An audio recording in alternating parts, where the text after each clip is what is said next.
Hi అండి. ఈ new year సందర్భంగా టీ మానేస్తానని వేరే లెవెల్‌లో బిల్డప్ ఇచ్చేసాను కదా! కానీ తెలుస్తుంది టీ మానేయడం అంటే ఎంత కష్టమంటే లైవ్‌లో చూస్తుంటే ఆ నరకం అర్థమవుతుంది. అసలు టీ మీద ఏం పని చేస్తున్నా, పిల్లల్ని రెడీ చేస్తున్నా, వంట చేస్తున్నా, ఏం చేస్తున్నా, టీకెళ్ళి అత్తయ్య పాలు తీసుకొస్తారు కదా! ఆ పాలకెళ్ళే ఉంది చూపంతా. ఏం చేస్తాం? కమిట్ అయిపోయాము మానేద్దామని. అదొకటే కాదండోయ్! మానేద్దాము అని అనుకున్నానే కానీ, తల లాగుతుందస్సలకి. తలంతా ఫుల్ హెడేకొచ్చేస్తుంది ఆ టీ గురించి. నాకెందుకొచ్చిన బిల్డప్ ఇదంతా అసలు? టీ తాగకపోతే ఏమవుతది? అని అనుకున్నాను. కానీ ఇప్పుడు చూడు ఎన్ని బాధలు పడుతున్నానో అని అనిపిస్తుంది మళ్ళీ. కానీ ఏం చేస్తాం? హెల్త్ బావుండాలంటే టీ మానేయాలని మా ఆయన గారు రోజు తిట్టి, తిట్టి, తిట్టి ఆయన తిట్ల వల్లే సగం పాడైపోతానేమో అనిపిచ్చేది. అసలెందుకొచ్చిన గోల మానేద్దాం అదేమంత కష్టమా అనుకున్నాను. రోజుకి 5, 6 సార్లు తాగే నేను ఒక్కసారి గూడా టీ లేకపోవడం వల్ల ఏదో 5, 6 రోజులు అన్నం కూడా చూడని వాళ్ళు సడెన్‌గా అన్నం చూస్తే ఎలా ఫీలవుతారు? ఫుడ్ తినాలి అని ఆ రకంగా ఉంది నా పరిస్థితి. కరువు అంటారు గదా! అలాగా కరువయిపోయింది.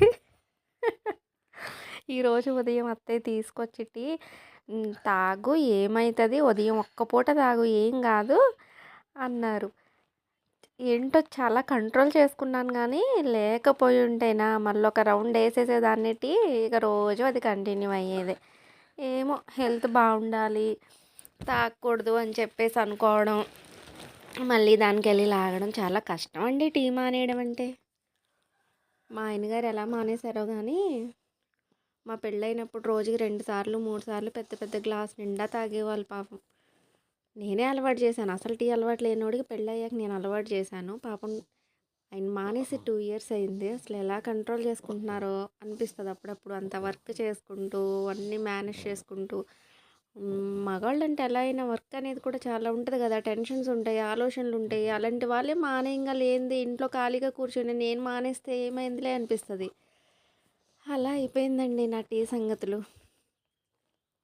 కర్రీ చూసారు ఏంటి ములక్కాయలు ఇంత చిన్నగా కోస్తుందనుకుంటున్నారా? ఈ కర్రీ కేవలం మా పిల్లల కోసం మాత్రమే వండుతున్నాను. కేవలం పిల్లలిద్దరు తినడానికే.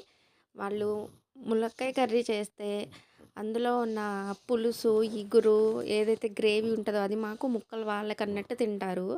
సో, అందుకోసమే స్పెషల్‌గా వాళ్ళ కోసం అని చెప్పేసి చిన్న చిన్న ముక్కలు కోసి వాళ్ళ కోసం వండుతున్నా.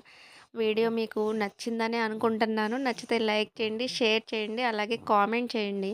మన ఛానల్‌ని ఫస్ట్ టైమ్ చూసేవాళ్ళు మన ఛానల్‌ని సబ్స్క్రైబ్ చేసుకోండి.